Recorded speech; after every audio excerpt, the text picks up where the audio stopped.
Hello my dear student, good morning, good afternoon, good evening. जो भी जिस समय भी मुझे इस लेक्चर के थ्रू देख रहा है, आई होप आप सब अच्छे होंगे। मैं एक बार फिर आपका स्वागत करता हूं पीजीआई के यूट्यूब चैनल पे।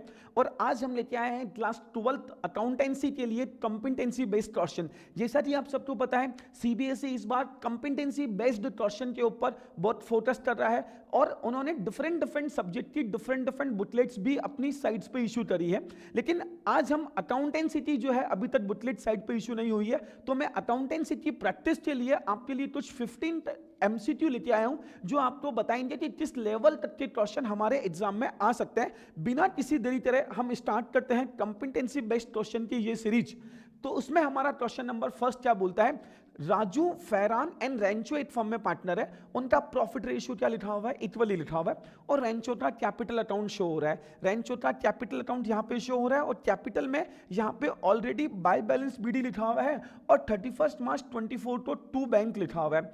जब ऑलरेडी बाय बैलेंस बीडी लिखा हुआ होता है तो इसमें हमारी अंडरस्टैंडिंग ये बोलती है कि शायद कि रेंचो पहले से हमारे पास पार्टनर है, बट 31 मार्च तो उसका कोई भी बैलेंस नहीं है, बट 31 मार्च 24 तो वो हमारा क्या नहीं रहा है, पार्टनर नहीं रहा है। इट मींस ये क्वेश्चन दो टाइप के ऊपर फोकस करता है। या तो ये question dissolution of the firm होगा जहां पे पार्टनर की कैपिटल का कोई भी बैलेंस नहीं होता है, या फिर ये क्वेश्चन रिटायरमेंट का होगा जिसमें रेंचो का रिटायरमेंट हो गया होगा और रिटायरमेंट में हमने उसको क्या किया होगा, सारा पैसा दे दिया होगा।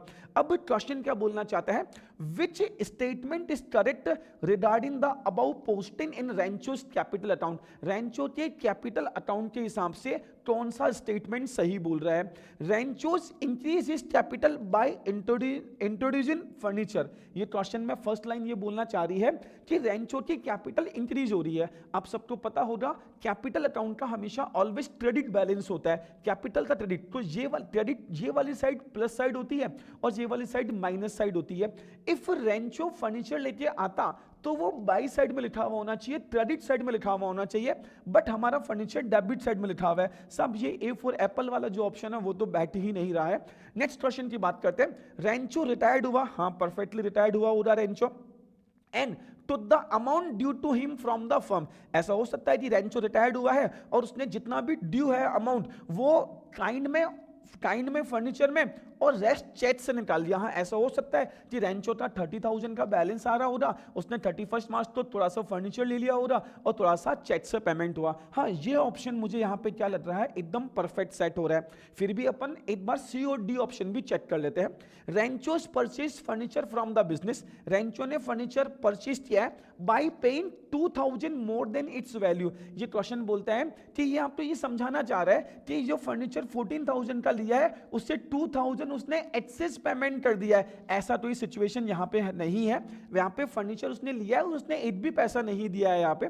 Next, Rancho's capital account shows his share in loss in the sales of furniture. ये शेयर इन लॉस के बारे में बात कर रहा है फर्नीचर में, ऐसा नहीं है। जब भी शेयर इन लॉस आता है तो वो रिवैल्यूएशन अकाउंट में आता है, कभी भी पार्टनर कैपिटल रिवैल्यूएशन अकाउंट में आता है और रिवैल्यूएशन अकाउंट के थ्रू पार्टनर कैपिटल में आता है या पार्टनर करेंट में जाता है। तो इस वाली सिचुएशन में हमारा जो आंसर रहने वाला है, ये क्वेश्चन क्या रिप्रेजेंट कर रहा है, ये कैपिटल अकाउंट क्या रिप्रेजेंट कर रहा है, वो ये रिप्रेजेंट कर रहा है कि ये पार्टनरशिप फर्म में जो कैपिटल अकाउंट बना हुआ है वो ये रिप्रेजेंट कर रहा है, क्या रिप्रेजेंट कर रहा है कि पार्टनर जो है वो फर्म से क्या हो रहा है, रिटायर्ड हो रहा है और उसका जितना भी पेमेंट है वो हमने क्या किया है, फर्नीचर के थ्रू पेमेंट कर दिया है और बचा हुआ जो बैलेंस है वो हमने क्या किया है, बैंक के थ्रू, चेक के थ्रू पेमेंट कर दिया।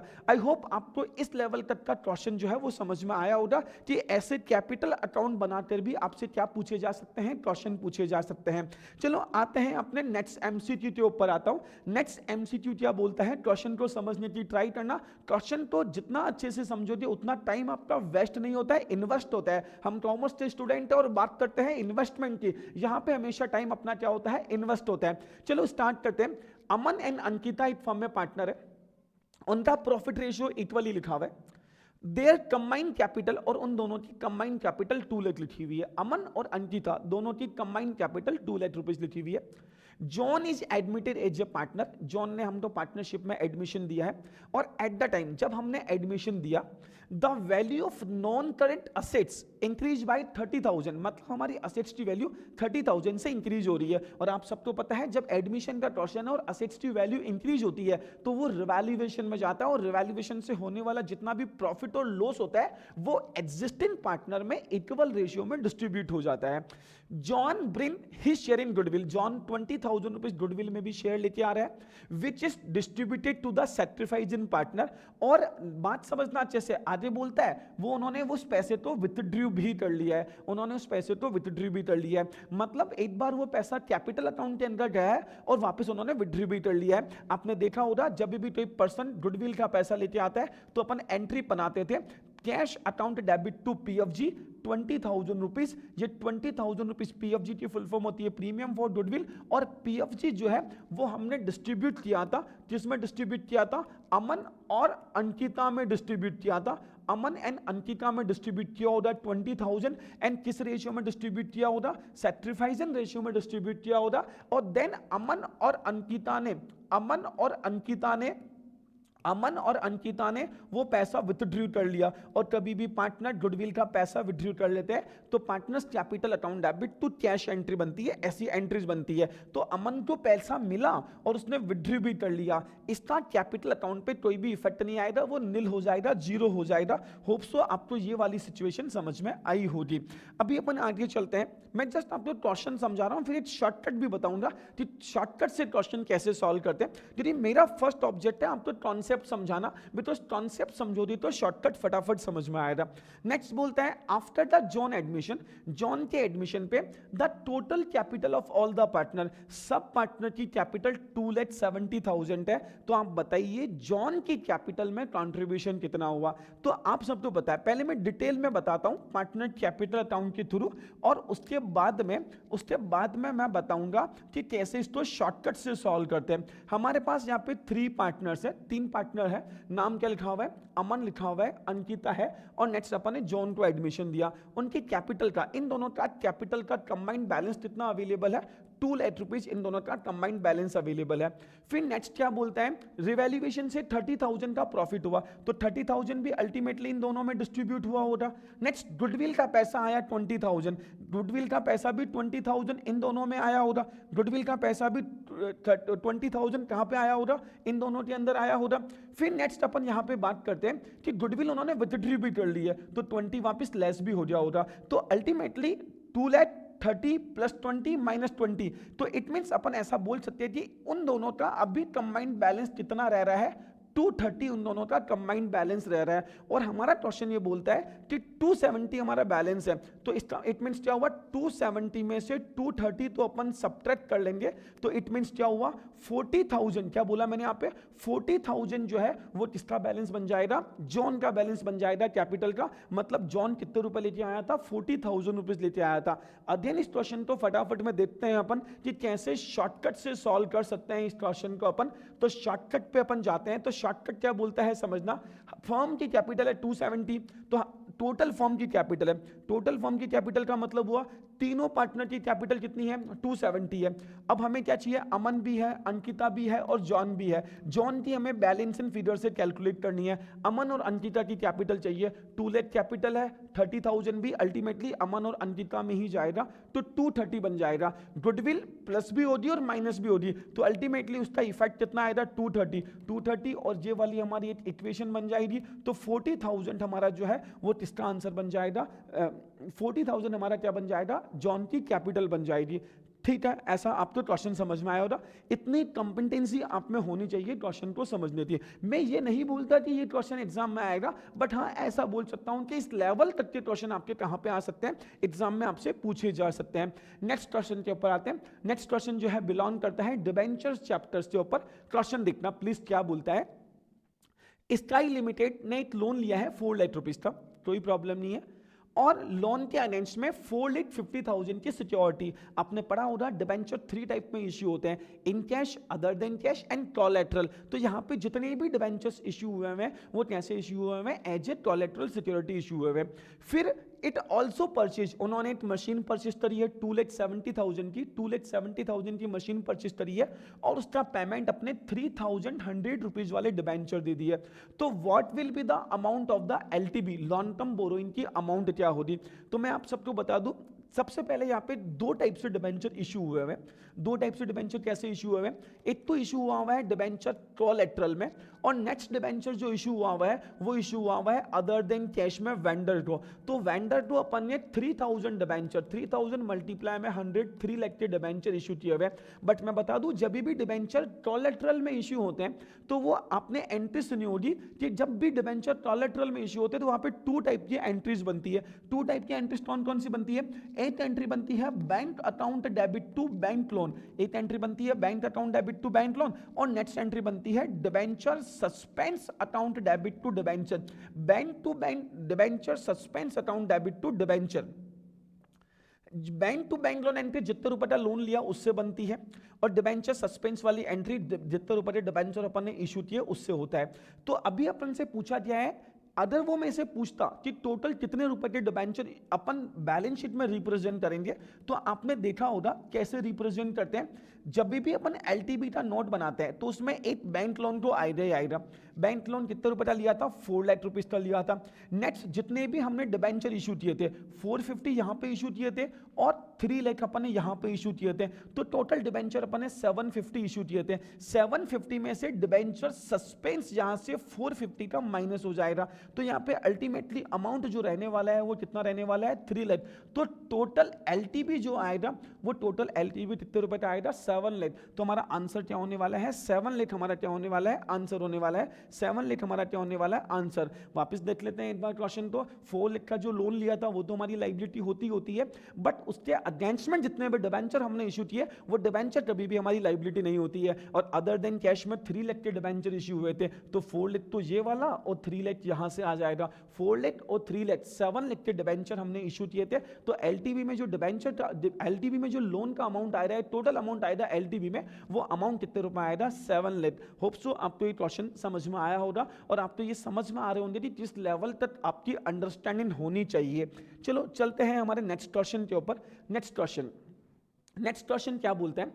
क्वेश्चन समझना, हमारे पास ये क्वेश्चन जो बिलोंग करता है जो final account of A company, आपने पढ़ा होगा एनालिसिस वाली बुक, एनालिसिस में तो final account of A company वाला क्वेश्चन है। वो क्वेश्चन क्या बोलता है, क्वेश्चन को पढ़ने की ट्राई करना। हमारे पास क्या हुआ है, एक यहाँ पे बोलेंगे शाहपुर जी एक ग्रुप कंपनी है जिसने Wilson Renewable Energy Limited is considering a equity share, ये यहाँ पे शेयर लिखा हुआ है, sale to raise up of 15 crore to repay its debt maturing this financial year. इसका मतलब क्या हुआ, हमारे पास यहाँ पे 2 कंपनीज हैं जो क्या करना चाहती है, इक्विटी शेयर इश्यू करना चाहती है।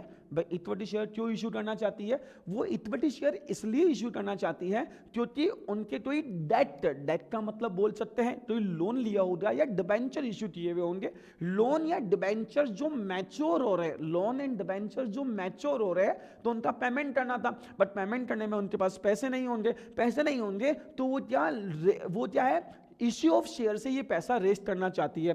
तो अब आपसे क्वेश्चन क्या पूछता है, क्वेश्चन समझना, repayment of debt will have been shown in the company's balance sheet. जो कंपनी की अपन बैलेंस शीट बनाएंगे 23 और 24 वाली, उस बैलेंस शीट में जितना भी डेट का पेमेंट है वो कहां पे आएगा? ट्रेड पेबल तो हो नहीं सकता, बिकॉज ट्रेड पेबल में तो हमेशा क्रेडिटर्स आते हैं, और क्रेडिटर्स एंड बिल्स पेबल आता है जो कहां से बिलोंग करता है, गुड्स एंड सर्विसेज से बिलोंग करता है। अभी अपन ओसीएल अदर करेंट लायबिलिटी भी नहीं हो सकती है। अदर करेंट लायबिलिटी में वो लायबिलिटी आती है जैसे आउटस्टैंडिंग हुआ, आपने नाम सुना होगा, जैसे आपने आउटस्टैंडिंग के अलावा आपने अर्नड इनकम का नाम सुना होगा, आपने इंटरेस्ट अक्रूड एंड ड्यू नाम सुना होगा, interest accrued but not due नाम सुना होगा। तो अभी हमारे पास ऑप्शन है, जितने भी डेट होते हैं वो इन दोनों में आते हैं, या तो लॉन्ग टर्म बोरोइंग में आएगा या शॉर्ट टर्म बोरोइंग में आएगा। बट क्वेश्चन ये बोलना चाहता है, क्वेश्चन ये बोल रहा है कि वो इस ईयर में मैच्योर हो रही है, इस ईयर में मैच्योर हो रही है, it means just with in 1 year हमें क्या करना है, उसका पेमेंट करना है। और जब भी अपन बैलेंस शीट बनाते हैं, बैलेंस शीट डेट से विद इन 12 मंथ और ऑपरेटिंग साइकिल के हिसाब से देखी तो डिफरेंट चीज है। तो विद इन 12 मंथ जितना भी हमें डेट का पेमेंट करना है वो लॉन्ग टर्म बोरोइंग नहीं होता है, वो क्या होता है, शॉर्ट टर्म बोरोइंग होता है। बहुत सारे स्टूडेंट इसमें मिस्टेक यहां पे करेंगे कि डेट लिखा हुआ है तो डिबेंचर या बैंक लोन समझेंगे, और डिबेंचर और बैंक लोन समझेंगे तो उसको क्या समझ जाएंगे कि वो तो लॉन्ग टर्म बोरोइंग में आता है। बट ध्यान से समझना, वो करंट ईयर में मैच्योर हो रहा है या जो अपकमिंग विद इन 1 ईयर में वो क्या होने वाला है, मैच्योर होने वाला है। और जब कोई डिबेंचर है तो डेट विद इन 1 ईयर में मैच्योर होने वाले होते हैं तो वो कहां पे आते हैं, शॉर्ट टर्म बोरोइंग में आते हैं। कहां पे आते हैं, शॉर्ट टर्म बोरोइंग में आते हैं। चलते हैं, हमारे टोटल 4 क्वेश्चंस यहां पे हो चुके हैं। नेक्स्ट क्वेश्चन के ऊपर चलते हैं, क्वेश्चन नंबर 6। बड़ा स्पेशल क्वेश्चन है, बड़ी अंडरस्टैंडिंग चाहिए। चैप्टर कहां से बिलोंग करते हैं, गुडविल। सारे बच्चों का बहुत फेवरेट चैप्टर होता है, और फेवरेट चैप्टर किस लिए होता है, बिकॉज बहुत छोटा सा चैप्टर है, बहुत इजी चैप्टर है, लेकिन वहां से बहुत ही स्पेशल क्वेश्चन यहां पे लाया हूं मैं आपके लिए। क्वेश्चन क्या बोलता है समझना, which of the following are the correct formula of the capital employed. आप सबने सुना होगा कैपिटल एम्प्लॉयड का फॉर्मूला क्या होता है। तो कैपिटल एम्प्लॉयड का जब भी अपन गुडविल वाला चैप्टर रीड आउट करते हैं, जब भी अपन गुडविल वाला चैप्टर रीड आउट करते हैं तो हमने सुना होगा कैपिटल एम्प्लॉयड का फॉर्मूला क्या होता है। तो ये हमारी बैलेंस शीट बनी हुई होती है, बैलेंस शीट में यहाँ पे असेट्स लिखी हुई होती है, जिसको अपन यहाँ पे क्या बोल सकते हैं, टोटल असेट्स। क्या बोल सकते हैं, टोटल असेट्स बोल सकते हैं। और यहाँ पे हमारे पास क्या होता है, टोटल लाइबिलिटी होती है, या जिसमें हमारे पास क्या क्या चीजें इंक्लूड होती है। एक कैपिटल इंक्लूड होता है, एक रिजर्व इंक्लूड होता है, एक हो सकता है नॉन करेंट लाइबिलिटी हो और करंट लाइबिलिटी हो। जबकि यहाँ पे हमारे पास क्या होता है, नॉन करेंट असेट्स होती है और करंट असेट्स होती है। ऐसी बैलेंस शीट आपने कहाँ पे पढ़ी होगी, पार्टनरशिप में पढ़ी होगी। और आपने कैपिटल एम्प्लॉयड का एक फॉर्मूला पढ़ा होगा। क्या फॉर्मूला पढ़ा होगा, कैपिटल एम्प्लॉयड का एक फॉर्मूला होता कि टोटल असेट्स, मैं बोल रहा हूं गुडविल वाले चैप्टर, मैं रेशियो एनालिसिस वाले चैप्टर की बात नहीं कर रहा हूं, मैं गुडविल वाले चैप्टर की बात कर रहा हूं। यहां पे गुडविल लिखी हुई है, गुडविल वाले चैप्टर की, यहाँ पे गुडविल के बारे में बात करी हुई है। तो टोटल असेट्स में से टोटल लाइबिलिटी माइनस करते हैं। जब अपन रेशियो एनालिसिस वाला चैप्टर पढ़ते हैं तो वहां टोटल असेट्स में से करंट लाइबिलिटी माइनस होती है, लेकिन यहां पे हमारे पास टोटल असेट्स में से टोटल लाइबिलिटी अपन यहां पे माइनस करते हैं। बट और इससे हमारे जितने भी बुद्धि क्वेश्चन है वो इजीली सोल्व हो जाते हैं। बट मैं आपको बता दूं, टोटल असेट्स से टोटल लाइबिलिटी माइनस होती है, परफेक्टली ये फॉर्मूला होता है कैपिटल एम्प्लॉयड का। बट जब भी क्वेश्चन में टोटल असेट्स लिखी हुई होती है तो उस टोटल असेट्स में कुछ चीजें हमेशा एक्सक्लूड होती है। क्या चीजें एक्सक्लूड होती है, उसमें सबसे पहला goodwill. If already balance sheet में गुडविल लिखी हुई है, यहाँ पे गुडविल लिखी हुई है, तो उस गुडविल को आपको एक्सक्लूड करना रहेगा, टोटल असेट्स में इंक्लूड नहीं करोगे। नेक्स्ट नंबर पे आता है जिसको बोलते हैं फिस्टिटियस असेट्स। ये फिस्टिटियस असेट्स कौन सी होती है, फिस्टिटियस असेट्स का मतलब जैसे यहाँ पे आपके सामने कोई एडवर्टाइजमेंट लिखा हुआ होगा, या प्रीलिमिनरी एक्सपेंसेस लिखे हुए होंगे, या P&L का डेबिट बैलेंस लिखा हुआ होगा, ये चीजें कभी भी टोटल असेट्स का पार्ट नहीं होती है। और लास्ट आता है जिसको बोलते हैं non trade investment. Non trade investment if यहां पे लिखे हुए हैं तो वो भी कभी भी बैलेंस शीट में टोटल असेट्स का पार्ट नहीं होते हैं जब अपन कैपिटल एम्प्लॉयड कैलकुलेट करते हैं।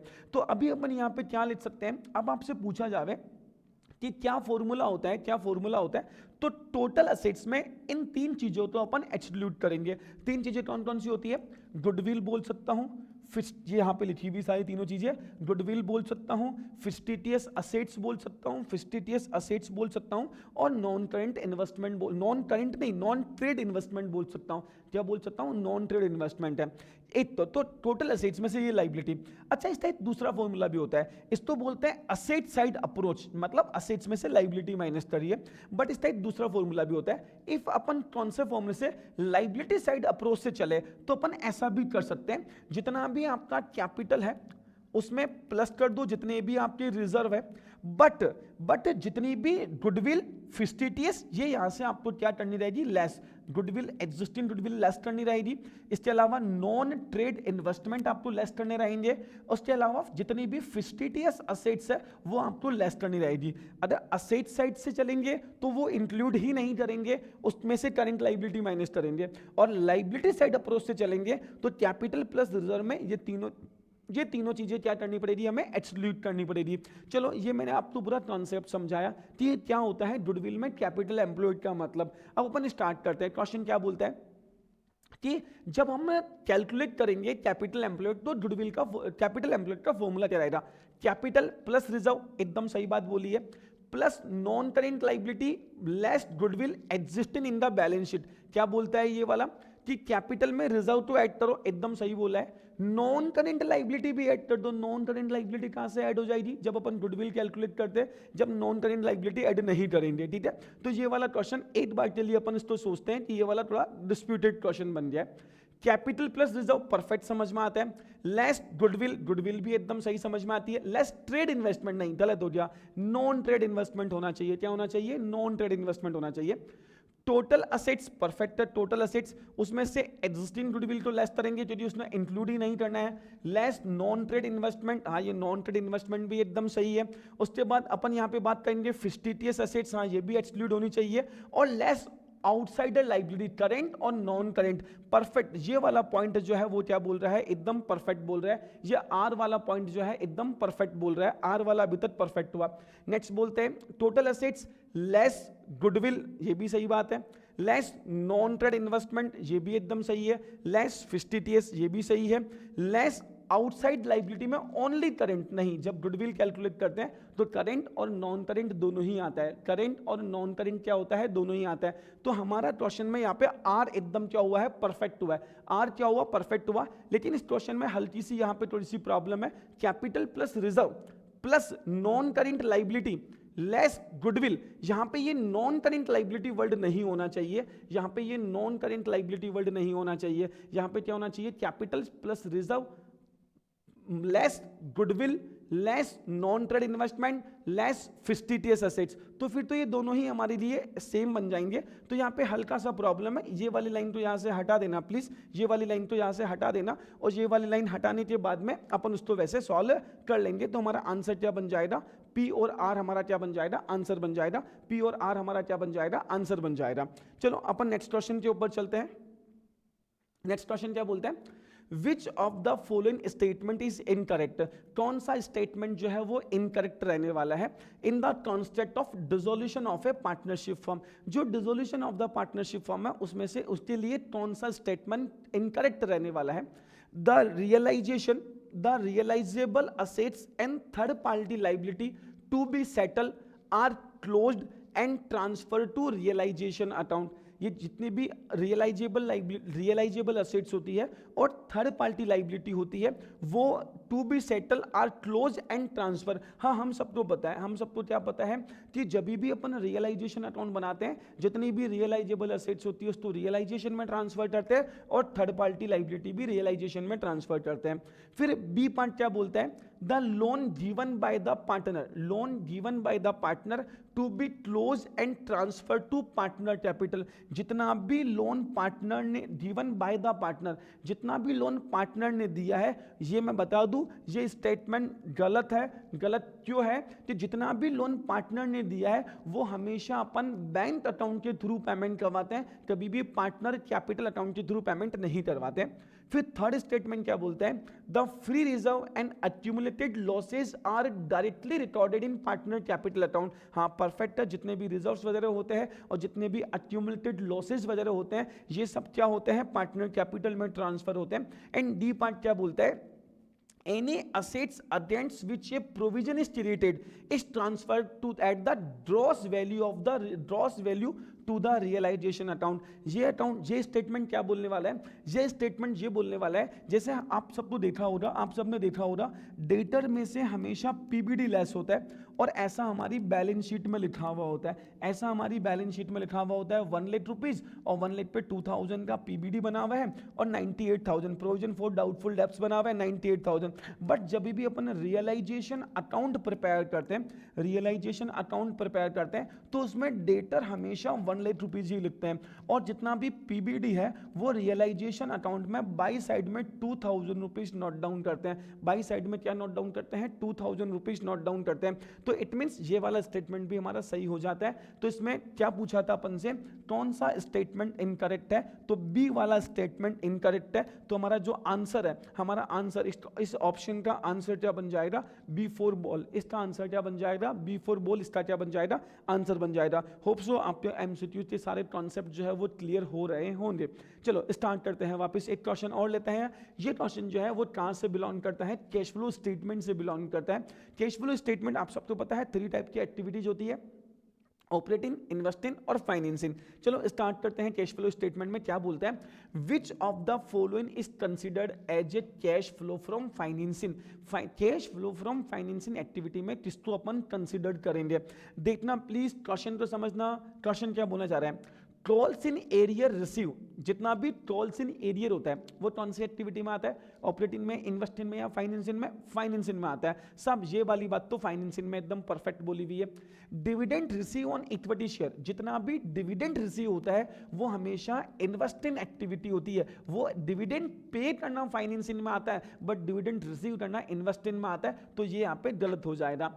फिर आगे क्या बोलते हैं, interest on tolls in arrear. हाँ, अगर जो टोल्स इन एरियर है और उस पर हमें इंटरेस्ट मिलता है, बिल्कुल ये भी हमारी कौन सी एक्टिविटी होती है, फाइनेंसिंग एक्टिविटी। यदि हम सबको पता है फाइनेंसिंग एक्टिविटी में क्या आता है, शेयर कैपिटल, डिबेंचर और लोन से रिलेटेड जितने भी इनफ्लोज और आउटफ्लोज होते हैं, शेयर कैपिटल, डिबेंचर और लोन से रिलेटेड जितने भी इनफ्लो और आउटफ्लो होते हैं वो सब फाइनेंसिंग एक्टिविटी में आता है। नेक्स्ट आगे बोलता है बोनस इशू, जितने भी बोनस इशू किए, बोनस इशू शेयर आप सबको पता होगा कैश फ्लो का एक थीम होता है। क्या थीम होता है, जहां पे कैश का एंड कैश इक्विवेलेंट का इनफ्लो और आउटफ्लो हुआ है। जब अपन बोनस शेयर इशू करते हैं तो उससे हमारे रिजर्व्स जो होते हैं वो डाउन होते हैं और हमारी शेयर कैपिटल क्या हो जाती है, इंक्रीज हो जाती है। इसका कैश फ्लो पे कोई भी इफेक्ट नहीं आएगा। तो इसका आंसर क्या रहने वाला है, पी और आर, ए फॉर एप्पल, इसका जो है वो ऑप्शन है वो एकदम सही ऑप्शन रहने वाला है। चलो चलते हैं नेक्स्ट क्वेश्चन के ऊपर। नेक्स्ट क्वेश्चन क्या बोलता है, ये क्वेश्चन वापस डिसोल्यूशन ऑफ द पार्टनरशिप से बिलोंग करेगा। क्वेश्चन समझना, क्वेश्चन क्या बोलता है, अमित, रोनाल्ड एंड चरण एक फॉर्म में उनकी पार्टनरशिप है वो डिसॉल्व होती है। सुनना बड़े ध्यान से, क्या बोलता है, डिसोल्यूशन एक्सपेंसेस वर 10,000। डिसोल्यूशन के एक्सपेंसेस जो है वो 10,000 रुपीज थे, हमारे डिसोल्यूशन के एक्सपेंसेस है। और आगे बोलता है 4,000 वर बोन्ड by Ronald, 4,000 to partner to pay करने हैं, and balance was paid by the firm, और बैलेंस किसको पे करना है, फर्म को पे करना है। ऐसा इस क्वेश्चन में लिखा हुआ है। 8,000 रोनाल्ड ने पे किए और बचा हुआ फर्म ने पे किया है। तो ये क्वेश्चन आपसे पूछता है कि बताओ उसकी एंट्री क्या बनेगी। ये क्वेश्चन सिखाने से पहले मैं आपको एक रियलाइजेशन एक्सपेंसेस का एक मैट्रिक वे में बताना चाहता हूं कि ये होता क्या है। हमारे पास क्या होता है, एक चीज होती है जिसको बोलते हैं बियर बाय। बियर बाय कौन पे बियर करता है, या तो फर्म बियर करती है या कौन बियर करता है, पार्टनर बियर करता है। और एक आता है जिसको अपन यहाँ पे बोलेंगे पेड बाय, किसने पे किया, पेड बाय, पे किसने किया है, या तो फर्म ने पे किया होगा या किसने पे किया होगा, पार्टनर ने पे किया होगा। देखना, फर्म तो पे करना है, फर्म नहीं पे किया तो उसकी एंट्री बनती है realisation account debit to bank या कैश व्हाटएवर जो भी बोलो। फर्म, सॉरी मैंने उल्टा, हाँ फर्म तो पे करना है, फर्म नहीं पे किया, रियलाइजेशन टू बैंक एंट्री बनती है। फर्म तो पे करना था बट पार्टनर ने पे कर दिया तो उसकी एंट्री बनती है realisation account debit to partners capital. क्या एंट्री बनती है, realisation account debit to partners capital. Bear, partner तो पे करना था, पार्टनर ने पे किया, हमें कोई मतलब नहीं होता है, पार्टनर तो पे करना था, पार्टनर ने पे किया, पार्टनर तो पे करना था बट फर्म ने पे कर दिया तो उसकी एंट्रीज बनती है जो जस्ट लाइक ये पार्टनर के लिए ड्रॉइंग्स बन जाता है, partner capital account debit to cash या बैंक व्हाटएवर जो भी आप यूज करना चाहते हैं। ये एक मैट्रिक है कि किसको पे करना है और किसने पे किया है। अब क्वेश्चन क्या बोलता है समझना, हमारे पास क्या हुआ था, फर्म तो 4,000 किसको बियर करने थे, 4000 जो है वो बियर करने थे रोनाल्डो, कोई प्रॉब्लम नहीं है। बैलेंस फर्म को पे करना था, तो फर्म को कितना पे करना चाहिए था, 6000 पे करना चाहिए था। मतलब फर्म को कितने रुपए बियर करने हैं, फर्म को सब 6000 रुपीज बियर करने हैं। उसमें से 8000 रोनाल्ड ने पे किए, तो 2000 किसने पे किए होंगे, फर्म ने। तो इसमें से क्या हुआ था, फर्म को बियर करने थे कितने रुपए, 6000, बट फर्म ने कितने पे किए, 2000 ही पे किए। तो बचा हुआ 4000 किसने पे किया, फर्म के बिहाफ पे पार्टनर ने पे किया। तो मतलब क्या हुआ, 4000 जो है वो यहाँ पे आएगा, 4000 यहाँ पे आएगा। तो इसकी कंपाउंड एंट्री बना लेना, realisation account debit to bank जो फर्म ने पे किया वो वापस समझना, realisation account debit to bank 2000 चल जाएगा, और फर्म को 4000 और पे करना था, बट वो पार्टनर ने पे कर दिया, फर्म के बिहाफ पे पार्टनर ने पे किया, और फर्म के बिहाफ पे पार्टनर ने पे किया, तो रियलाइजेशन टू पार्टनर्स कैपिटल या रोनाल्ड्स कैपिटल। अब हमारा इसमें क्वेश्चन क्या बोलता है, रियलाइजेशन एक्सपेंसेस 10000, सब 10000 तो आएगा ही नहीं, 10000 क्यों नहीं आएगा, तो फर्म तो अल्टीमेटली 6000 ही बियर करना था। डेबिट ये वाला परफेक्ट है, 6000 ये परफेक्ट है। फिर आगे बोलता है डेबिट बैंक अकाउंट तो डेबिट, बैंक अकाउंट तो क्रेडिट होता है, क्योंकि फर्म ने पे किया है। रियलाइजेशन अकाउंट फर्म बनाता है, और फर्म 2000 तो दे ही रहा है ना, तो टू बैंक 2000 का होना ही चाहिए था। नेक्स्ट, डेबिट रियलाइजेशन 6000, क्रेडिट 2000 और क्रेडिट रोनाल्डो 4000। ये एकदम परफेक्ट आंसर हमारा होने वाला है। और लास्ट अगला यहाँ पे क्या बोलता है, debit realisation account 10000, credit 6000 bank में, एंड डेबिट ये 10000 तो पॉसिबल ही नहीं है, 10000 हमारे पास यहाँ पे हो जावे। तो हमारा एक ही आंसर है, C4 कैट हमारा परफेक्ट आंसर है, जिसमें हमारे पास क्या एंट्री बन रही है कि फर्म तो अल्टीमेटली 6000 बियर करना है। जब फर्म तो 6000 बियर करना है, तो रियलाइजेशन में 6000 आएगा, उसमें फर्म ने 2000 ही पे किया है, और बचा हुआ किसने पे किया है, पार्टनर ने पे किया है, रोनाल्ड ने पे किया है। चलो चलते हैं, होप सो आपको ये कॉन्सेप्ट समझ में आया होगा। मैं बता दूं, इससे रिलेटेड 3 मार्क्स की एंट्रीज भी एग्जाम में आ सकती हैं, प्लीज उसको भी देखना। चलो अपन नेक्स्ट क्वेश्चन के ऊपर चलते हैं। नेक्स्ट क्वेश्चन हमारा क्या बोलता है, ये कहां से बिलोंग करता है, अपना इश्यू ऑफ शेयर वाले चैप्टर से बिलोंग करता है। अब क्वेश्चन क्या बोलता है, Nikhil limited forfeited, Nikhil limited है जिसने 1000 शेयर फॉरफिटेड किए, जो 10 रुपीज स्ट्राइक है, बहुत परफेक्ट वाली बात है। आगे बोलता है उसने अलॉटमेंट एंड कॉल मनी का पैसा नहीं दिया, मतलब सामने वाले ने अलॉटमेंट का पैसा भी नहीं दिया है, और सामने वाले ने कॉल का पैसा भी नहीं दिया है। अलॉटमेंट का पैसा भी नहीं दिया है, एंड कॉल का पैसा भी नहीं दिया है। आकाश ने अप्लाई किया था 1600 शेयर के लिए, और हमने उसको 1000 शेयर दिए थे। मतलब ये क्वेश्चन किस चैप्टर का बन जाता है, ये क्वेश्चन है तो ओवर सब्सक्रिप्शन, किसका बन जाता है, शेयर इश्यू ऑफ शेयर में भी ओवर सब्सक्रिप्शन बन जाता है। अब आगे क्या बोलता है next question, his excess application money, उसका जितना भी एक्सेस पैसा, कॉमन सेंस है ना, उसने एक्सेस आया होगा, वो आपको एडजस्ट करना है। कहां पे एडजस्ट करना है, अलॉटमेंट पे एडजस्ट करना है, ठीक है। अलॉटमेंट पे वैसे भी नहीं बोलते हैं, तो भी अलॉटमेंट तक तो अपन वैसे भी एडजस्ट कर ही सकते हैं, कॉल पे एडजस्ट करने के लिए क्वेश्चन में देखना पड़ता है। और 5 रुपीज, इट मीन क्या हुआ था, एप्लीकेशन पे 5 रुपीज बनवाए थे, जिसमें 3 रुपीज प्रीमियम का था, तो 2 रुपीज हमारा कैपिटल का बन जाएगा, एंड कॉल पे 3 रुपीज था। टोटल कितने रुपए हमारे पास आने चाहिए थे, 10 का शेयर जो हुआ था वो 3 रुपीज प्रीमियम पे इश्यू हुआ था, मतलब 13 में इश्यू हुआ था, और अभी तक हमारे पास 8 रुपीज ही आए हैं, 5 रुपीज अलॉटमेंट और 3 रुपीज यहाँ पे। तो अपने 13 में से 8 सपरेट किया, तो इट मीन्स 5 रुपीज हमने कहां पे मनवाए होंगे, एप्लीकेशन पे मनवाए होंगे। इतनी अंडरस्टैंडिंग है। अब क्वेश्चन क्या बोलता है आपसे, ऑन द फोरफीचर, जब भी फोरफीचर होगा तो सिक्योरिटी प्रीमियम कितने रुपए से डेबिट होगा। आप सबको पता है जब भी फोरफीचर होता है, तो फोरफीचर की कंडीशन में हम यहाँ पे 2 टाइप, जब भी प्रीमियम पे फोरफीचर होता है तो यहाँ पे 2 चीजें होती है, 2 टाइप की एंट्रीज बनती है। When share originally issue at A premium, when share originally issued a premium and now forfeited, कि if premium receive or if premium not receive, if premium receive, if premium not receive, ऐसे 2 type की entries बनती है। If premium receive हो जाता है तो हम एंट्री ऐसे बनाते हैं, शेयर कैपिटल अकाउंट डेबिट करते हैं, और प्रीमियम का नेम नहीं आता है, तो जो भी पैसा हमारे पास नहीं आया, कॉल्स इन एरियर जिसको बोला जाएगा, और डिफरेंस जो आता है उसको बोलते हैं शेयर फॉरफिटेड। क्या बोलते हैं, शेयर फॉरफिटेड बोलते हैं। और इफ प्रीमियम पे होता है तो शेयर कैपिटल अकाउंट डेबिट आएगा। नेक्स्ट, सिक्योरिटी प्रीमियम को भी हमें डेबिट करना रहेगा। टू कॉल्स इन एरियर और 2 शेयर फॉरफिटेड का जो बैलेंस है वो बैलेंस इन फिगर से आ जाएगा। इतनी अंडरस्टैंडिंग आपको होगी जब भी आप कंपिटेंसी बेस्ड जो क्वेश्चन है वो कर पाएंगे। तो प्रीमियम रिसीव और प्रीमियम नॉट रिसीव। इस क्वेश्चन में सामने वाले ने अलॉटमेंट का पैसा नहीं दिया, और अलॉटमेंट का पैसा नहीं दिया इट मींस क्या नहीं दिया, प्रीमियम भी नहीं दिया। और प्रीमियम नहीं दिया तो सब सिंपल सी बात है, एंट्री तो ये वाली ही बनने वाली है, एंट्री तो ये वाली बनने वाली है। अगर वो अलॉटमेंट दे देता तो फिर अपन यहाँ पे प्रीमियम को डेबिट नहीं करते हैं। हम ऐसा बोलते हैं, क्या बोलते हैं, premium once receive never be debited. अगर प्रीमियम एक बार रिसीव हो जाता है तो वो कभी भी क्या नहीं होता है, डेबिट नहीं होता है। तो अभी तो प्रीमियम रिसीव नहीं हुआ तो प्रीमियम डेबिट होगा, ये तो श्योर है डेबिट होगा। अब कितना कैसे डेबिट होगा वो कैसे निकालते हैं। आज तक आपने ऐसा पढ़ा होगा, सुनना बड़ा इंपॉर्टेंट क्वेश्चन है, बड़ा इंपॉर्टेंट क्वेश्चन है। तो अभी समझना कि इफ आपने क्वेश्चन पढ़ा होगा तो आज तक आपके टीचर्स ने ऐसा ही पढ़ाया होगा। क्या पढ़ाया होगा कि जितने भी शेयर्स आपके पास अवेलेबल है उसमें जितना भी डिफॉल्टर शेयर होल्डर है, 1000 डिफॉल्टर है, मल्टीप्लाई में 12 अप में 10 रुपीज ले लोगे, और प्रीमियम रिसीव नहीं हुआ तो 1000 मल्टीप्लाई में 3 रुपीज यहाँ पे आ जाएगा, ऐसा हो जाएगा। बट मैं बता दूं ये यहाँ से अगर आपने यहाँ पे इसको 3000 से डेबिट कर दिया तो ये क्वेश्चन ही गलत हो जाएगा, ये क्वेश्चन ही गलत हो जाएगा। ये गलत क्यों हो जाएगा उसका लॉजिक समझना प्लीज। हमारे पास हमने उसने 1600 के लिए अप्लाई किया था, मल्टीप्लाई में उसने 5 रुपीज दिए थे, इट मींस उसने अपन को 8000 एप्लीकेशन पे दिए थे।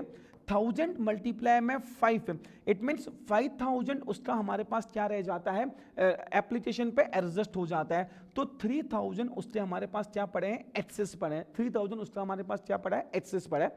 अभी अपन अलॉटमेंट की बात करते हैं, कहाँ की बात करते हैं, अलॉटमेंट की बात करते हैं। तो अलॉटमेंट पे 1000 शेयर पे हमने कितने रुपए टॉल किए होंगे, हमने 5 रुपीज टॉल किए होंगे। अब आप सबको पता है 5 में 2 रुपीज कैपिटल का है और 3 रुपीज किसका है, हमारा प्रीमियम का है। तो जब अब उस सामने वाले ने अलॉटमेंट का पैसा नहीं दिया, सामने वाले ने अलॉटमेंट का पैसा नहीं दिया तो इट मींस देना उसको 5000 चाहिए था, बट 3000 तो ऑलरेडी हमारे पास आया हुआ है। तो उसका एरियर ओनली 2000 का है, उसका एरियर कितने रुपए का है, 2000 का एरियर है। जब अब उसने 2000 नहीं दिया तो ध्यान से समझना, ये जो 3000 एक्सेस आया, सबसे पहले 2000 तो कैपिटल में एडजस्ट हो जाएगा और 1000 कहां पे एडजस्ट हो जाएगा, प्रीमियम में एडजस्ट हो जाएगा।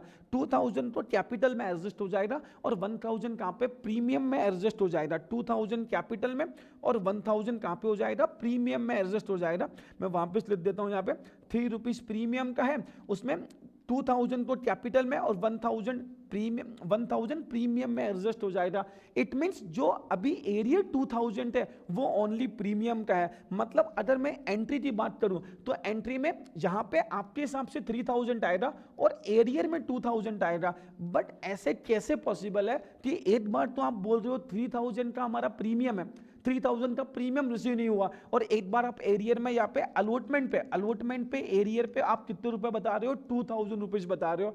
तो जब ऐसी कभी सिचुएशंस आती है तो हम क्या करेंगे कि जितना भी अलॉटमेंट पे एरियर है उतना ही कहां पे डाल देंगे, सिक्योरिटी प्रीमियम में वहां पे डाल देंगे। इट मींस हमारे पास 1000 प्रीमियम तो रिसीव हो गया है तो 2000 प्रीमियम रिसीव नहीं हुआ है, और हमारा आंसर क्या बन जाएगा, 2000 प्रीमियम जो है वो क्या हो जाएगा, डेबिट हो जाएगा।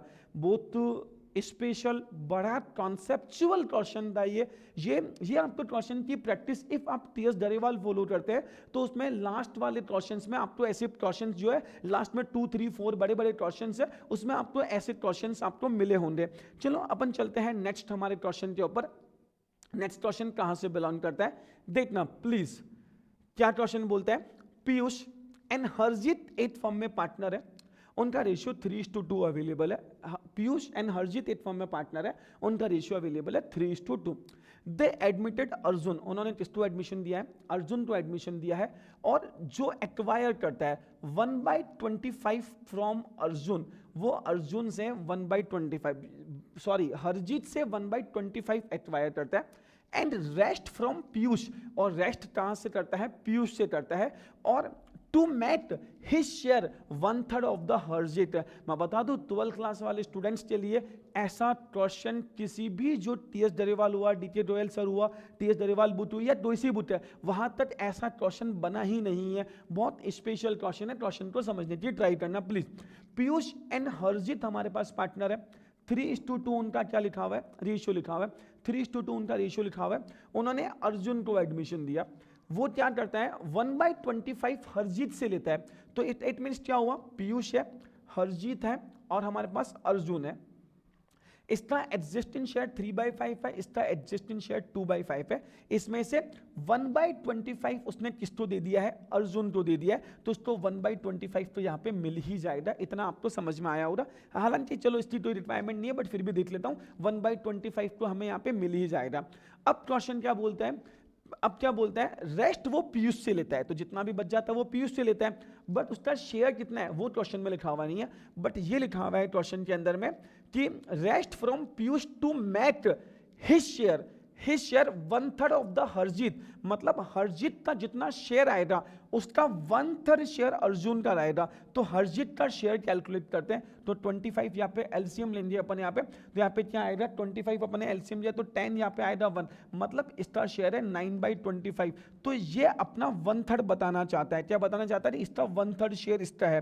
तो इट मीन्स क्या हुआ कि 9/25 का 1/3 शेयर अर्जुन का है, तो 9/75 और 9/75 तो अपन क्रॉस करें तो 3/25 बन जाएगा, 3/25 बन जाए तो 3/25 पार्ट के लिए वो एडमिशन लिया था, और 3/25 में 1/25 इससे लिया, तो अपना कॉमन सेंस क्या बोलता है कि 3/25 में 1/25 उसने उससे ले लिया, तो 2/25 क्या बोला मैंने यहाँ पे, 2/25 किससे लिया होगा, पीयूष से लिया होगा। तो अपन वापिस यहाँ पे एलसीएम लेंगे, 25 आएगा यहाँ पे 15 - 2 13 डिवाइड बाई 25, 13 9 और 3, तो इसका जो 25 एलसीएम लेते 13:9:3, इतना 13:9:3 ये ऑप्शन है क्या, बिल्कुल ऑप्शन अवेलेबल है, C4 कैट इसका सही आंसर है। आई रिपीट, मैं वापस समझाता हूँ, बड़ा टेक्निकल क्वेश्चन है, समझना अच्छे से। पीयूष एंड हरजीत एक फर्म में पार्टनर है, उनका रेशियो 3:2 अवेलेबल है। अर्जुन जो है 1/25, ये ऐसे क्वेश्चंस होते हैं जो एक बार में तो नहीं आते, बट इफ एक बार अपन इसको चेक कर लेते हैं, देख लेते हैं, तो एग्जाम में ऐसे क्वेश्चन आए तो हमसे मिस्टेक नहीं हो सकती है।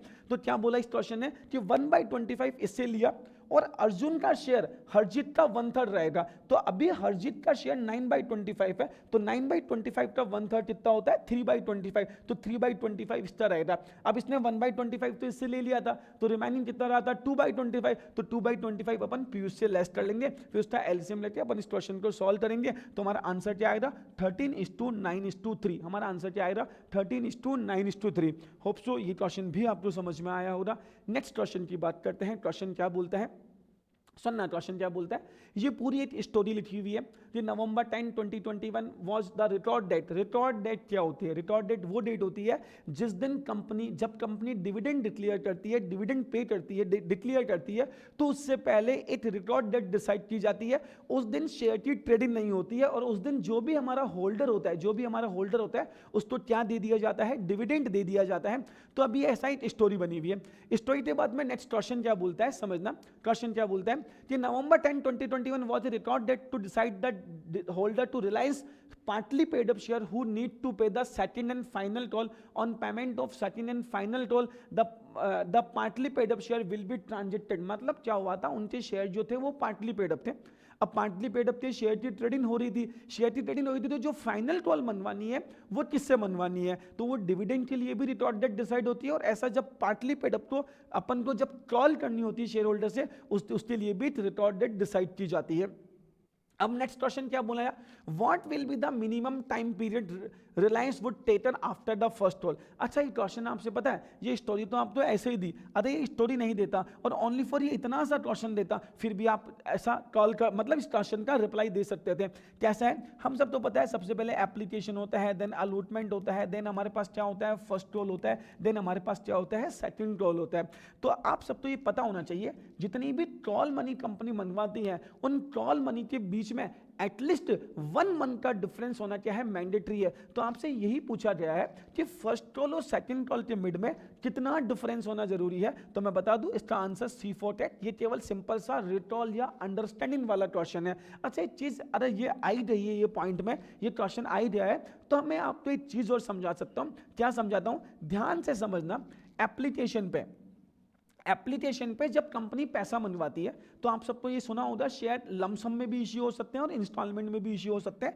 जब लमसम में इश्यू होते हैं तो 100% पैसा एप्लीकेशन के साथ ही भेजना होता है, बट जब इंस्टॉलमेंट में इश्यू होते हैं तो कितना मिनिमम पैसा मनवाना कंपलसरी होता है, कितना मिनिमम पैसा मनवाना कंपलसरी होता है। तो इसमें दो चीजें होती है, एक होता है जिसको बोलते हैं कंपनी एक्ट अलग बात बोलता है और दूसरा सेबी एक्ट डिफरेंट बात बोलता है। सेबी बोलता है एप्लीकेशन पे 25% of the issue price mandatory होता है। क्या बोला मैंने यहाँ पे, आप इसे बिट समझना। सेबी क्या बोलता है 25% ऑफ इश्यू प्राइस का 25% मैंडेटरी है। बट कंपनी एक्ट क्या बोलता है, कंपनी एक्ट बोलता है कि आपको एप्लीकेशन पे कितना मैंडेटरी है 5%। क्या बोला मैंने यहाँ पे 5% of face value, 5% of face value mandatory होता है। तो ये एप्लीकेशन पे मिनिमम इतना पैसा तो होना ही चाहिए। बट ट्रॉल पे कितना होना चाहिए, तो मैं बता दूं ट्रॉल पे मिनिमम की लिमिट नहीं है, ट्रॉल पे जो लिमिट है वो मैक्सिमम की लिमिट है। ट्रॉल पे मिनिमम की लिमिट नहीं है, ट्रॉल पे मैक्सिमम की लिमिट है। ट्रॉल पे 25% ट्रॉल पे 25% of issue price, 25% of issue price से ज्यादा पैसा ट्रॉल पे नहीं मंगवा सकते हैं, ऐसा हमारी गाइडलाइन बोलती है। चलो ठीक है, ये क्वेश्चन होप सो ये तो सिंपल सा रिटोल वाला क्वेश्चन था। क्या था कि फर्स्ट टोल और सेकंड टोल के मिड में कितना गैप होना चाहिए, 1 मंथ का गैप होना चाहिए। नेक्स्ट क्वेश्चन के ऊपर अपन आते हैं। नेक्स्ट क्वेश्चन अध्ययन कहां से बिलोंग करता है, डिबेंचर से बिलोंग करता है और क्या बोलता है समझना। मार्च लिमिटेड इशूड 30,000 10% डिबेंचर 100 रुपीज का है, 1 अप्रैल 2018 में उन्होंने इशू किया है। द टर्म ऑफ रिडम्पशन, वो डिफरेंट टाइप पे डिबेंचर रिडीम करेंगे, ये डिबेंचर रिडीम हो जाएंगे, हमें कोई प्रॉब्लम नहीं है। क्वेश्चन क्या बोलता है, what will be the amount of the interest, interest का अमाउंट कितना रहेगा 22-23 में। तो आप सबको पता है हमने फर्स्ट टाइम हमने डिबेंचर इशू किए थे 2018 और 19, 1 अप्रैल 18 में। तो 1 अप्रैल 18 में हमारे पास 30,000 के डिबेंचर्स ही थे। 19-20 में भी शायद हमने कुछ भी रिडीम नहीं किया। 2021 में भी 21 के लास्ट में रिडीम किया है, 21 के लास्ट में रिडीम किया है। मतलब यहाँ पे भी हमारे पास 30,000 डिबेंचर थे, यहाँ पे भी 30,000 डिबेंचर थे। बट 21-22 में 21 जहाँ पे हमने क्या किया था 10,000 डिबेंचर रिडीम कर लिए थे। तो 21-22 में 20,000 डिबेंचर पे हमें इंटरेस्ट देना रहेगा। फिर नेक्स्ट 22 में हमने 8,000 और रिडीम कर दिए, तो 22-23 में 8,000 और लेस हो जाएगा। इट मींस हमें यहाँ पे 12,000 डिबेंचर पे क्या पे करना रहेगा, इंटरेस्ट पे करना रहेगा। और इंटरेस्ट हमेशा फेस वैल्यू के ऊपर पे करते हैं। तो 12,000 मल्टीप्लाई में 100 रुपीज टाइप डिबेंचर है। इट मींस 12 लाख के हमारे क्या बन जाएंगे, डिबेंचर्स बन जाएंगे। एंड 12 लाख का कितना परसेंट है, 10% है। तो 120 हमारा क्या रहने वाला है, आंसर रहने वाला है। 120 हमारा आंसर रहने वाला है। 22-23 पूछा है, तो 22-23 में ये दोनों डिबेंचर्स क्या हो जाएंगे, लेस हो जाएंगे। ये दोनों डिबेंचर्स लेस हो जाएंगे। तो 30 में से 18 सब्ट्रैक्ट किया तो 12,000 डिबेंचर रहेगा और 12,000 मल्टीप्लाई में 100, 12 लाख के डिबेंचर्स बन जाएंगे। एंड 12 लाख का अपन कितना परसेंट कैलकुलेट कर लेंगे, 10%। तो 120 हमारा आंसर बन जाएगा। होप सो ये क्वेश्चन आपको इंटरेस्ट ऑन डिबेंचर का समझ में आया होगा। नेक्स्ट क्वेश्चन की बात करते हैं। नेक्स्ट क्वेश्चन, कितना आपने कॉन्सेप्चुअल जो हमारी एनालिसिस वाली बुक होती है उसको पढ़ा है, उसके ऊपर ये क्वेश्चन डिटरमाइन हो रहा है। उस पर आपका क्या माइंड बोलता है वो देखना प्लीज। ये माइंड बोलने से पहले मैं आपको एक चीज समझाना चाहता हूं। क्या आपने कभी नेम सुना है क्या, interest accrued and due, interest accrued but not due. ये दो बड़े इंपॉर्टेंट कॉन्सेप्ट है और इन्हीं कॉन्सेप्ट से ये क्वेश्चन हमारा बिलोंग करता है। क्वेश्चन क्या बोलता है, क्वेश्चन समझने से पहले मैं आपको ये कॉन्सेप्ट समझाना चाहता हूँ, समझना बड़े ध्यान से। एक कंपनी है जिसने क्या किया था, मान लो 1 अप्रैल को कोई डिबेंचर इशू किए थे, उसका इंटरेस्ट पे करना है 38 सितंबर को इंटरेस्ट पे करना है और 31 मार्च को इंटरेस्ट पे करना है, 31 मार्च को इंटरेस्ट पे करना है। मान लो 1 लाख के डिबेंचर्स थे हमारे पास, ₹1 लाख के डिबेंचर्स थे और मान लो उस पर डिबेंचर पे 8% डिबेंचर थे। तो 1 लाख का 8% होता है 8,000। तो कंपनी को क्या करना चाहिए था, 4,000 का इंटरेस्ट 30 सितंबर को पे करना चाहिए था एंड 4,000 का इंटरेस्ट 31 मार्च को पे करना चाहिए था। कंपनी ने 38 सितंबर का इंटरेस्ट मान लो 1 अक्टूबर को पे कर दिया, मतलब एक दिन बाद 38 सितंबर के लास्ट रात को 12 बजे तो पे करने जाएंगे नहीं, 1 अक्टूबर तो या मान लो 2 अक्टूबर 3 अक्टूबर तो पे कर दिया, कोई प्रॉब्लम नहीं है। और ये वाला जो इंटरेस्ट है वो मान लो कंपनी ने मान लो 31 मार्च थी तो ऐसा डिले हो गया और 7 अप्रैल को पे कर दिया, कब पे कर दिया 7 अप्रैल को। बट जब 31 मार्च की बैलेंस शीट बनेगी तो उसमें ये जो 4000 है ये ड्यू था हमारा, समझ में आया ना। तो इस वाले कॉन्सेप्ट में इसको बोलेंगे वो अक्रूड भी है और ड्यू भी है, मतलब देना भी था और हमारे लिए एक्सपेंसेस हमने उसको बुक भी किया था। इसको बोलते हैं जब देना भी था बट हमने दिया नहीं था तो वो है अक्रूड एंड ड्यू। अब नेक्स्ट कॉन्सेप्ट क्या होता है, अक्रूड बट नॉट ड्यू क्या होता है वो भी समझने की ट्राई करते हैं, देखना प्लीज। सपोज क्या हुआ, हमारी कंपनी ने डिबेंचर इशू किया 1 जुलाई को, कोई प्रॉब्लम नहीं है, वही सेम डिबेंचर थे। फर्स्ट मार्च इंटरेस्ट पे करना है 31 दिसंबर को और नेक्स्ट इंटरेस्ट पे करना है 30 जून को। तो 30 वाला इंटरेस्ट 4000 है तो वो कंपनी ने पे कर दिया। बट जब 31 मार्च हमारे पास आई थी, इस दिन हमें इंटरेस्ट पे नहीं करना है, बट हमारे अकाउंट्स था 11th क्लास का एक बेसिक कॉन्सेप्ट बोलता है कि जिस ईयर के एक्सपेंसेज है वो उसी ईयर में आनी चाहिए, चाहे आपने पेमेंट किया हो चाहे आपने पेमेंट नहीं किया हो, अप्रूवल बेसिस पड़ा हो रहा, अप्रूवल बेसिस अजम्पशन पड़ा हो रहा। तो जो सेकंड वाला जो 6 मंथ है उसमें 2000 का इंटरेस्ट तो इस वाले ईयर में आएगा एंड 2000 का इंटरेस्ट इस वाले ईयर में आएगा, फिर यहाँ पे अपन 4000 का पेमेंट करेंगे। तो यहाँ पे जो 2000 है ये एक्सपेंसेस तो है हमारे लिए बट अभी तक ड्यू नहीं हुआ है, तो हमें अभी तक देना नहीं है, तो उसको बोलते हैं इंटरेस्ट अक्रूड तो हो गया है बट अभी तक क्या नहीं हुआ है, ड्यू नहीं हुआ है। इंटरेस्ट अक्रूड तो हो गया है बट अभी तक क्या नहीं हुआ है, ड्यू नहीं हुआ है, क्योंकि एक्सपेंसेस है बट उसका अभी तक हमें क्या नहीं करना है, पेमेंट नहीं करना है। ये इतनी अंडरस्टैंडिंग हो जाती है आपके पास तो अपन अब इस क्वेश्चन को सॉल्व कर पाएंगे, अब इस क्वेश्चन को सॉल्व कर पाएंगे। अब ये क्वेश्चन क्या बोलता है इधर समझना please. Venus limited provide you the following information. Venus limited आपको कुछ इन्फॉर्मेशन प्रोवाइड करवाता है, ध्यान से समझना। यहाँ पे रुपीज लिखा हुआ है, ये नंबर ऑफ डिबेंचर नहीं है, ये ऑलरेडी रुपीज में कन्वर्टेड है। उसने इतने डिबेंचर इशू किए थे 1/7/2022 को। इसका मतलब अगर मैं इसका एक टाइमलाइन पॉइंट ऑफ व्यू से आपको बताऊं तो 1/7/2022 में डिबेंचर इशू किए थे। इंटरेस्ट कब कब देना है भाई हमें, इंटरेस्ट ये 26 में रिडीम होंगे, वो तो कोई प्रॉब्लम नहीं है, अभी तो 22 चल रहा है। इंटरेस्ट कब कब पे करना है, सब इंटरेस्ट एक तो 31 दिसंबर को पे करना है और नेक्स्ट पे करना है। ये हमारी 31 मार्च है, ध्यान रखना ये हमारी 31 मार्च है और ये इस साल पे नहीं करना है। इंटरेस्ट नेक्स्ट ईयर 30 जून को पे करना है, ये नेक्स्ट ईयर 30 जून को पे करना है। यहाँ तक भी हमें क्वेश्चन समझ में आता है। कंपनी ने केवल 3000 का इंटरेस्ट पे किया। अब कंपनी में बता दूं हमारे पास 2 लाख के डिबेंचर है, 2 लाख का 10% कितना होता है, सब 20,000। तो इसका मतलब हुआ कंपनी तो 10,000 कंपनी यहाँ पे करना चाहिए था और 10,000 कंपनी तो यहाँ पे करना चाहिए था, सॉरी 10,000 और 10,000 कंपनी तो 10,000 यहाँ पे करना चाहिए था और 10,000 कंपनी यहाँ पे करेगी। बट मैं बता दूं ये 10,000 तो देना ही था, तो ये समस्या वाली बात ही नहीं है। और यहाँ पे as per approval basis 3 month का इंटरेस्ट यहाँ पे आएगा, 3 मंथ का इंटरेस्ट इसी साल में आएगा। 3 हमारे यहाँ पे ईयर एंड हो रहा है, 3 मंथ का यहाँ पे आएगा, 3 मंथ का यहाँ पे आएगा, फिर पेमेंट होगा। तो ये जो 3 मंथ का इंटरेस्ट है, ये जो 5,000 है, सब ये अक्रूड तो है बट अभी तक ड्यू नहीं हुआ। बट ये 10,000 पूरा क्या हुआ हुआ है, ड्यू हुआ हुआ है। टोटल पूरे साल भर का 9 मंथ का इंटरेस्ट 15,000 बनता है, उसमें से ये वाला 5,000 है वो अक्रूड टू है बट ड्यू नहीं है, लेकिन ये वाला 10,000 है वो अक्रूड भी है और दिया या नहीं दिया, बट कंपनी ने ओनली 3,000 ही पे किया था, कंपनी ने ओनली 3,000 ही पे किया था। तो कंपनी का 7,000 का इंटरेस्ट वो तो अक्रूड भी है और ड्यू भी है, और 5,000 का अक्रूड तो है बट ड्यू नहीं। I repeat, accrued and due कौन सा हुआ, 7,000। और दूसरा ऑप्शन क्या था हमारे पास, accrued but not due, accrued but not due कितना बन जाएगा 5,000। तो इस क्वेश्चन में इंटरेस्ट अक्रूड एंड ड्यू गलत है, interest accrued but not due 5,000 and interest accrued and due perfect, ये लाइन एकदम परफेक्ट बोल रहा है।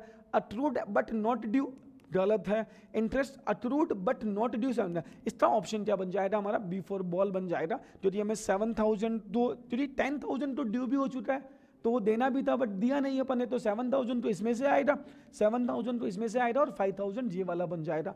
ये एक छोटा सा क्वेश्चन था जो अक्रूड एंड ड्यू से बिलोंग करता था। चलो आते हैं नेक्स्ट क्वेश्चन के ऊपर। नेक्स्ट क्वेश्चन क्या बोलता है देखना प्लीज।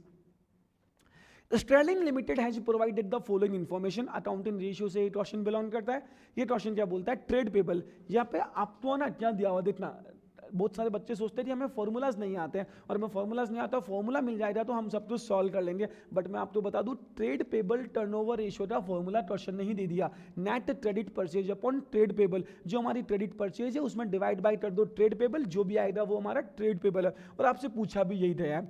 तो अब आपको दो चीजें चाहिए, दो चीजें कौन कौन सी चाहिए, एक तो क्रेडिट परचेज चाहिए, एक एवरेज ट्रेड पेबल चाहिए। एक तो क्रेडिट परचेज चाहिए और एक क्या चाहिए, एवरेज ट्रेड पेबल चाहिए।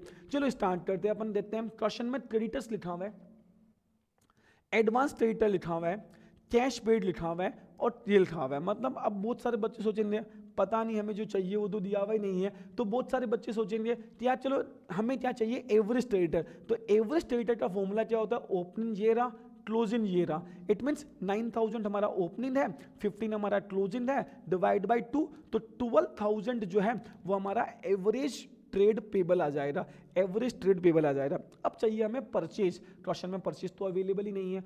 तो जब क्वेश्चन में परचेज अवेलेबल नहीं है बट क्रेडिटर के बारे में ऐसी इंफॉर्मेशन लिखी हुई आती है, तो मैं आपको सजेस्ट करूंगा, क्या सजेस्ट करूंगा, क्रेडिटर्स का अकाउंट प्रिपेयर कर लिया करो। हम सबको पता होना चाहिए क्रेडिटर का हमेशा क्रेडिट बैलेंस होता है, वो लाइबिलिटी होती है। तो ओपनिंग बैलेंस यहाँ पे आएगा एंड क्लोजिंग बैलेंस जो है वो यहाँ पे आएगा। तो ओपनिंग बैलेंस कितने रुपए का लिखा हुआ है, 9000 का, क्लोजिंग कितने रुपए लिखा हुआ है, 15000। फिर नेक्स्ट बोलता है क्रेडिटर को हमने कैश में ये जो पेमेंट किया, जितना भी क्रेडिटर को पेमेंट करते हैं वो क्रेडिटर टू कैश एंट्री बनती है। कितने रुपए पेमेंट किया अपने, 2,20,000 का पेमेंट किया।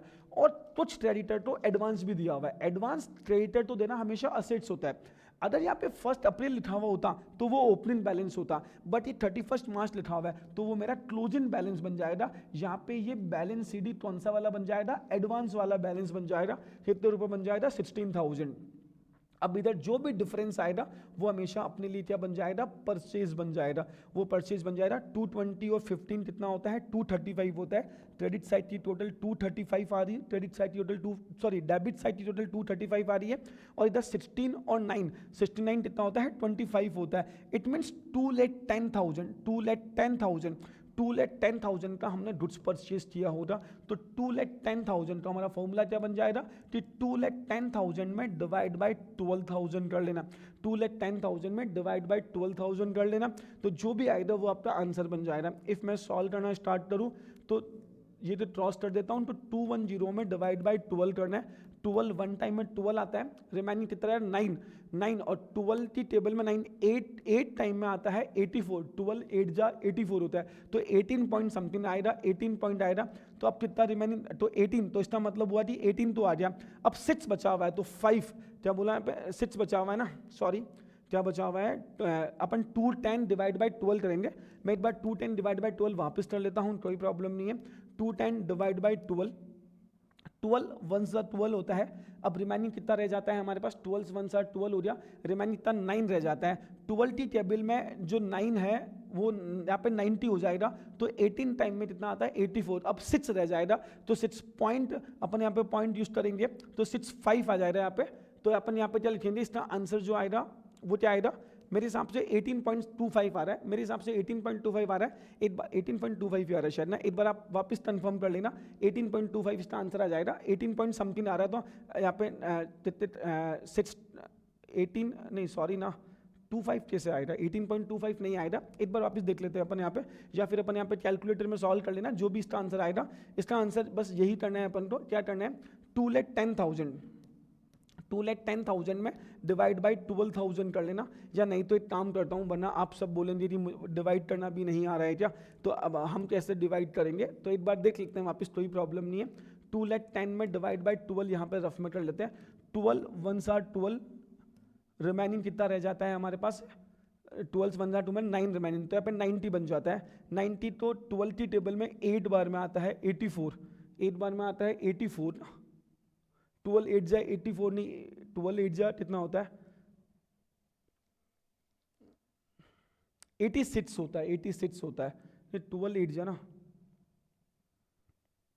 चलो लिव इट, इसको आप सॉल्व कर लेना, 210 डिवाइड बाय 120, तो 12 टेबल बोल के इसको सॉल्व कर लेना, ये तो आपका क्या बन जाएगा, आंसर बन जाएगा। और अपन एक लास्ट क्वेश्चन पे आते हैं, लास्ट क्वेश्चन पे आते हैं, और लास्ट क्वेश्चन क्या बोलता है समझना प्लीज। लास्ट क्वेश्चन के ऊपर आते हैं, क्वेश्चन क्या बोलता है, क्या बोलता है, Praxair Limited issued ₹25 lakh debenture to the public, public में इतने डिबेंचर इशू किए, ₹100 टाइट डिबेंचर है, दैट कंपनी अपॉइंटेड, कंपनी ने एक अंडरराइटर अपॉइंट किया है इशू करने के लिए। और क्वेश्चन पूछता है कि underwriter can paid, commission can be paid to underwriter as per the company act, कि कंपनी एक्ट के हिसाब से कितना अपन अंडरराइटर को कमीशन दे सकते हैं। मैं आपको बता दूं, अंडरराइटर वो पर्सन होता है जो कंपनी के शेयर को सेल करवाने की रेस्पॉन्सिबिलिटी लेता है, जो कंपनी के शेयर तो क्या करवानी थी, रेस्पॉन्सिबिलिटी देता है, सेल करवानी थी, रेस्पॉन्सिबिलिटी देता है। इफ शेयर सोल्ड नहीं होते हैं तो किसको लेने पड़ते हैं, अंडरराइटर को लेने पड़ते हैं। इफ शेयर सोल्ड नहीं होते तो अंडरराइटर को लेने पड़ते हैं। और जब अंडरराइटर तो अपन ये शेयर लेने पड़ता है, समझ में आया ना, तो अंडरराइटर को उसके अगेंस्ट में कमीशन मिलता है। तो कितना कमीशन मिल सकता है, तो मैं बता दूं, अगर अपन बात करते हैं शेयर्स की, तो कंपनीज एक्ट में ऐसा लिखा हुआ 5% ऑफ द इशू प्राइस से ज़्यादा कमीशन नहीं हो सकता। और डिबेंचर की बात करते हैं तो 2.5% of issue price, 2.5% of issue price से ज़्यादा क्या नहीं हो सकता, कमीशन नहीं हो सकता। तो इसका आंसर क्या आएगा, ए फॉर एप्पल। ऐसे मैंने आपके कुछ एमसीक्यू जो है कॉन्सेप्चुअल बेस्ड एमसीक्यू है वो प्रिपेयर करवाए हैं, तो होप सो आपको इस लेवल की अंडरस्टैंडिंग होनी चाहिए जब आप 12th क्लास में होते हो। थैंक यू सो मच, आपने इस वीडियो को पूरा देखा है, थैंक यू सो मच।